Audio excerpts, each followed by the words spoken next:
ఊళ్ళల్లా కచ్చిక పేదోళ్ళు ఎవరు ఉన్నారో వాళ్ళకే చూసి ఇంద్రం ఇల్లిస్తాడు. నేను కచ్చిక పేదోన్నా, నాకేం తక్కువ ఉన్నది చెప్పు.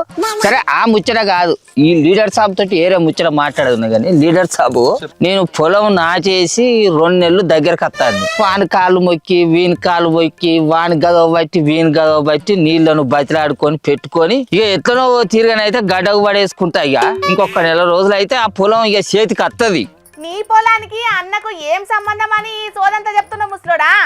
అరే నువ్వు బాగా ఎగురుతానవేందే ఎలక ముజ్జానా? ఈ లీడర్ సాబ్ ఏమన్నా నీకు తోక సుట్టమా? నువ్వు జరసేపు సైజు నాకు మరి అస్సలే నేను ఎర్రి మీద ఉన్న మరి నా తెరువుకు రాకు నీ వార్తలు నువ్వు చదువుకో. లీడర్ సాబు నాకున్నది ఎకరం మీద 1 గుంట పొలం. ఆ 1 గుంట ఎక్కువ ఉన్నది చేయబట్టి నాకు 2వ విడతల 20 రోజుల తర్వాత రైతు భరోసా పడుతుంది అని చెప్తాడు. సరే అది పడుతుందో పడదో అది అటెంక ముచ్చట నాకేం ఎరక గాని ఖచ్చితంగా పడుతుంది తాత. ఏతరో ఎయ్యరో ఆ అన్నకేం సంబంధం అని అడుగుతున్నావు, అది చెప్పు ముందు కదా.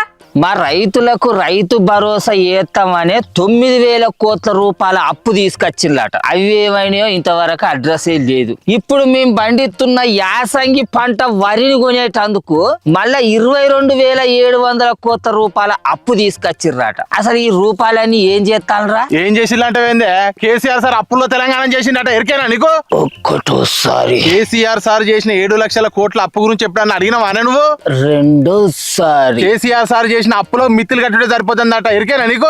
మూడోసారి నన్నే కొట్టావు ముసలాడ, నన్నే కొట్టావా? కొట్టుడు కాదు, పండ పెట్టి పలుగా చీరుతా. ఏడికి పోయేది కూసోడా, కూసో గుద్దుతా గుడపిత్తు పలిగాడు వాళ్ళు కానీ భోచిడికే. అరే ఆ అన్న పోతా అంటే మళ్ళా కూర్చునే పెడతావేమే? పంచాయతీకి ఇట్లా కొలుసుకుంటావా ఏంది ముసలోడా? అసలు కేసీఆర్ సారు 10 ఏళ్ల పాలనలు చేసిన అప్పెంతో ఎరికేనారా నీకు? 7 లక్షల కోట్లు. 7 లక్షల కోట్లు అనకు అలకదా కూడా. రిజర్వ్ బ్యాంక్ ఆఫ్ ఇండియా లెక్కల ప్రకారం కేసీఆర్ సారు 10 ఏళ్లలో చేసిన అప్పు 3,87,000 కోట్ల రూపాయలు. దాంట్లో సమైక్య రాష్ట్రంగా ఉండి ఆంధ్రప్రదేశ్ రాష్ట్రం తోటి మన రాష్ట్రం ఏర్పడేటప్పుడు 72,658 కోట్ల రూపాయల అప్పు మనకు పంచితే వాటితోటి కలిపే 3,87,000 కోట్ల రూపాయల అప్పు అయింది మనకు. అట్లా చేసిన అప్పులతోనే కేసీఆర్ సారు జిల్లాకో కలెక్టర్ భవంతిని కట్టించిండు, మండలానికో గురుకులాన్ని కట్టించిండు, కాళేశ్వరం ప్రాజెక్టును కట్టించిండు, యాదాద్రి నరసన్న గుడి కట్టించిండు, మెడికల్ కాలేజీలు కట్టించిండు, సర్కార్ దవాఖానలు బాగు చేపించిండు.